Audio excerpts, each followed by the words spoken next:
Salam, sizinlə Vüqardır. Biz bugün Adobe Illustrator proqramında yaranmış sual, öncə biz CorelDRAW proqramında göstərdik. İndi isə Adobe Illustrator proqramında müəyyən yazılmış yazının müəyyən hissələrə necə ayırmaq olar. Və qeyd edim ki, bir komandanı müxtəlif cür göstərmək olar və biz onlardan birini göstəririk. Misal üçün, video sözünü yazdıq və biz onu Shift düyməsini tutub Alt-la birlikdə böyütdük. İstənilən şrifti seçmək olar. Onun üçün xarakter menusundan buradan və yaxud buradan biz istifadə edib onu dəyişə bilirik. Kiməsə hansısa bir tərs şrift lazımdırsa, buradan onu istifadə edib yerləşdirə bilər. Buradan və buradan biz onu təyin edə bilirik və o olmadıqda biz onu, yəni bu menudan tapıb yerləşdirə bilirik. Misal üçün, xarakter menusu yoxdursa, biz onu deməli düşürük aşağıya. Type buradan aktivləşdirə bilirik Ctrl-T düyməsi ilə. Gördüyümüz kimi biz onu belə aktivləşdirə bilirik və bu ərazinin dərsi haqqında sual yaranıb. Bunu ayrı dərsdə qeyd edəcəm. Hələ ki bu dəqiqə bizdə müəyyən yaranmış bir yazını necə biz hissələrə ayıra bilirik. Daha doğrusu xətli eləyib ona hər hansı bir materialı yerləşdirib və yaxud rənglərini dəyişə bilirik. Bizdə deməli biz əgər bu şrifti seçmişiksə, deməli buradan obyekti qeyd edib expand etdikdə onu biz bu formaya salıb sağ düyməni basıb ungroup etdikdə biz onu ayıra bilirik. Yəni bu formada ayıra bilirik və amma indi Ctrl-Z düyməsini basıb geri qayıtdım. Biz buradan onu expand etdikdə və OK düyməsini basdıqda, üstündə 2 dəfə basdıqda da biz ona belə daxili strukturuna girə bilirik ki, biz buradan o qrupun içində müəyyən əməliyyatlar aparaq. Vacib deyil buradan ungroup edib bunu ayırmaq. Əgər lazımdırsa, bunun içərisində mouse'un sol düyməsini 2 dəfə basaraq onun içinə daxil ola bilirik ki, və buradan biz onlara müxtəlif rəngləri verə bilirik. Burada deməli Illustratorda belə bir nyans var. Digər proqramlardan fərqli olaraq əsasda, yəni Corel nəzərə alınır. Burada əgər konturla işləyirsinizsə, kontur qeyd olunmalıdır. Zalifkadırsa, zalifka qeyd olunmalıdır. Yəni burada bu zalifka, bax bu gördüyümüz kimi dəyişir. Klaviaturadan X düyməsi ilə biz onu tez dəyişə bilirik. Deməli, obyekti buradan qeyd edirik və buradan ona daxili rəng verdikdə, yəni ki, zalifkası fill, zalifka deməkdir, stroke, kontur deməkdir. Deməli, biz onu bu formada, yəni buradan rahat müxtəlif rənglərə, yəni belə rəngli doldura bilirik, yəni gördüyümüz kimi. Bu formada biz istənilən rəngləri ayrı-ayrılıqda veririk.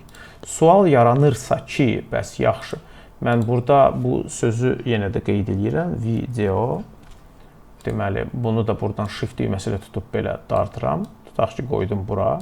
Və burada mən bunu ayırmadan shift saxlamaqla, yəni font saxlamaqla rəngini dəyişmək istəyirəmsə, bunu belə ayrılıqda qeyd edib basdıqda sol düyməni mouse'un, belə də biz ona müxtəlif rəngləri verə bilirik mouse'un sol düyməsi ilə. Yəni buradan gəlirəm belə, bu da mümkündür. Lakin burada bunları ayırıb və üzərlərində müxtəlif başqa cür, misal üçün əməliyyatların aparması fontda biraz mümkün olmur, amma burada biz misal üçün istədiyimiz formada, istədiyimiz kimi yerə hərəkət elətdirib və onun üzərində müəyyən deformasiyalar apara bilirik. Bu halda isə biz bunu gələk ya sındıraq, ya expand edək. Expand eləyib onu biz istifadə edə bilirik. Yəni burada deməli amma bizdə burada gördüyümüz, bax bunu indi kopyalayıram, aşağı hissəyə qoyuram. Buradan deməli onun zalifkasını söndürürəm və ona kontur qoyub konturu qeyd edirəm. Stroke komandasının içindən onu 5 piksel artırıram. Bu formada bunu düzəltdikdən sonra bu obyekt və bu obyektə aid edirəm. Obyektin bu hissəsinə keçdikdə onu expand edirəm. Yəni bu buradan ayrıldı. Gördüyümüz kimi sağ düyməni basıb ungroup eləyə bilərəm ki, belə ayırım. Eyni də buna aiddir. Amma indi fikir verin. Keçirəm deməli buradan View komandasına outline, yəni biz burada bunu bax bu formada görürük, gördüyümüz kimi, bax bunu da belə görürük.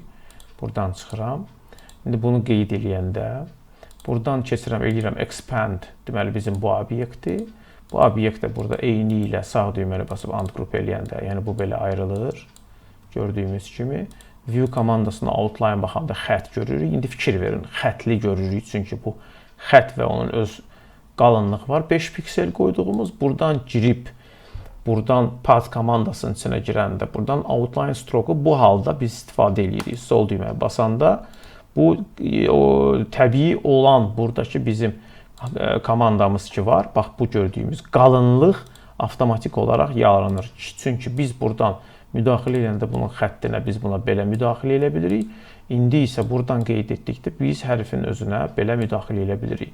Biz expand edib bunu ayırdıqdan sonra yaranmış xəttdə biz onu create outline-dan istifadə edirik. Create outline əsasən bizə, yəni hər hansı bir yaratdığımız xəttlər ki olacaq bu formada, biz keçək bunu bura, buradan zalivkasını ləğv eləyək və biz buna yaxından baxdıqda, deməli buradan xətti görmüş oluruq və object menusunun içindən pasa keçdikdə, outline stroke elədikdə həmin o xəttin qalınlığı əmələ gəlir.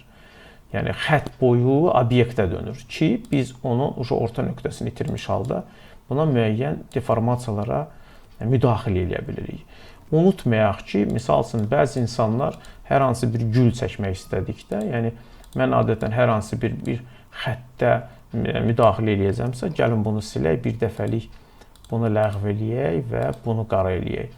Deməli, buradan bunu bu cür çəkirəm. Misal üçün tutaq ki, Enter düyməsini basandan sonra stroke-dan buna müəyyən qalınlıq verirəm, gördüyümüz kimi. Ondan sonra bunu obyekti bizim qeyd etdiyimiz outline stroke-dan istifadə edib qırağını dağıdıram. Gördüyümüz kimi içərisini sındırıram və bunun bu hissəsini bu hala salıram. Yəni bunu özündən xaric, bax, belə formalarda bunu istifadə edib, misal üçün müəyyən əyriləri hazır düzəldə bilirəm. Bunu da belə qeyd edib, gülün misal üçün gövdəsini düzəltməyə və yaxud hər hansı bir belə kontur yazını düzəldib, sonra kontur yazını yaxınlaşdırım. Bunun burasında hər hansı bir əməliyyat aparmaq istəyirsinizsə, yəni buradan da create outline eləyib, bundan istifadə edib, hətta buralarını belə yumurlamaq və yaxud tək bunu basıb, ancaq bu hissəsini yumurlamaq və bunun da bu hissəsini qeyd edib, bunu misal üçün belə yumurlamaq, yəni belə formalı bir şey düzəltmək mümkündür. Yəni o bizə sındırdıqdan sonra bu imkanı yaradır. Düzdür, obyektin özündə də, yəni bu bizim obyekt belə formadadırsa, yəni ki, biz qorxmamalıyıq, yəni burada müəyyən deformasiya əməliyyatları aparmağa, bu bizə imkan verir ki, buradan da biz müəyyən belə deformasiyalarımızı eləyə bilək. Sadəcə olaraq sındırdıqda o bəzi məhdudiyyətlər aradan qalxır. Yəni biz belə elementlərin üzərində işləyə bilirik. Bizim əsas yaranmış sualımız, deməli bunları silirəm, obyektin rəng verməsini tam başa düşdük. Ondan sonra bunu deməli çəkirəm buradan belə. Bizə lazım olan bu xətləri yaradırıq. Ondan sonra bunu qeyd etdim. Biz Pathfinder'dan istifadə edib, buradakı gördüyümüz bu unit'i qeyd edib, bunu bütöv eləyə bilirik ki, shift'i basıb bu obyekti qeyd etdikdən sonra müəyyən komandalardan digəri bunu silsin və yaxud bu onu silsin, istifadə eləmək olar. Bizə lazım olan gördüyümüz bu komandadır ki, A-B-ni ilə B-A-nı silmiş olur bu vəziyyətdə. Bizə lazımdır bu vəziyyət. Gördüyümüz kimi biz bunu belə istifadə eləyə bilirik. İndi bunu Alt-la kopyalayıb qoyuram kənara ki, sağ, daha doğrusu burada deməli Place-dən istifadə edib bir şəkil fon gətirək. Misal üçün bizim bu şəhər olsun. Gətirib qoyuram və onu bura yerləşdirirəm. Gördüyümüz kimi. Yerləşdirdik bunu bura. Ondan sonra qeyd edirik obyekti sağ düymə və belə istifadə edirik. Gördüyümüz kimi, əgər bizdə bu yazı çıxırsa, Clipping Mask, görürsünüz, Selected Object Mask, yəni bu yazı çıxıbsa fikir verin. Biz indi bunu buradan arxaya atırıq və eyni ilə bunu qeyd edib sağ düyməni basırıq. Görün nə yazı çıxacaq. Bu düşdü bunun içinə, amma yox oldu, gördüyümüz kimi. İndi fikir verin. Eyni şeyi kopyalayıb burada qoyuram. Düzəltdiyimiz, amma burada bizim bu obyektimizi deməli ungroup edirik və hələlik bir bunu çəkim başqa bir istiqamətə. Bunun hamısını qeyd edib sağ düyməni basıram və burada Make Compound Path düyməsini basıram. Ondan sonra obyekti gətirib qoyuram bura və bunu belə qeyd edib basıram ki, görək nə olur. Bu girdi onun içinə. Compound Path bizə müəyyən hissələrə ayrılmış obyektlərdə, yəni əməliyyatı bu aparmaq üçün kömək eləyir, tam onu görmək üçün. Sağ düyməni basırıq, buradan deməli release elədikdə bunu buradan çıxardırıq. Prosta illüstratorda belə bir şey var ki, çıxandan sonra onun belə rəngi dəyişmiş vəziyyətə düşür. Yəni istənilən rəngi verə bilirik. Ya kontur, ya belə tutaq ki, qara rəng eləyək və konturu ləğv eləyək. Obyekti qeyd eləyək və buradan bunu deməli belə qeyd eləyək, buradan da konturu ləğv eləyək. Gördüyümüz kimi sağ düyməni basaq, buradan release bunu ayırdıq gördüyümüz kimi. Amma bundan öncə bu compound path rejimdə işləyir. Buradan bunu belə eləyirik və bu belə ayrılmış olur ki, biz buradan istədiyimizi qeyd edib, istədiyimiz rəngi keçək, yəni zalivkaya istədiyimiz rəngi verə bilirik və bu formada biz bunun da müəyyən yerlərini bax belə rəngli eləyə bilirik. İndi yaranmış sual əsasdır.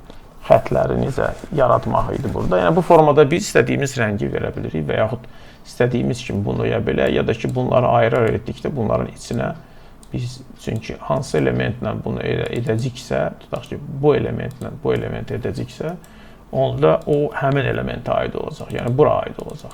Üstündə də 2 dəfə basdıqda o qısalır və balacalaşır. Gördüyümüz kimi bax belə bir şey əmələ gəlir. Buradan çıxırıq belə, yaxınlaşdırırıq, o buradadır. Yəni bax bu. Bu qədərdir. Deməli, sualları dəqiq verin. Çünki bir müəyyən formalar var ki, onları düzgün vermədikdə nəyi necə istəyirsiniz? Yəni mən səhv başa düşə bilərəm, açıq deyim. Çünki düzgün izah olunmur nə istəyirsiniz.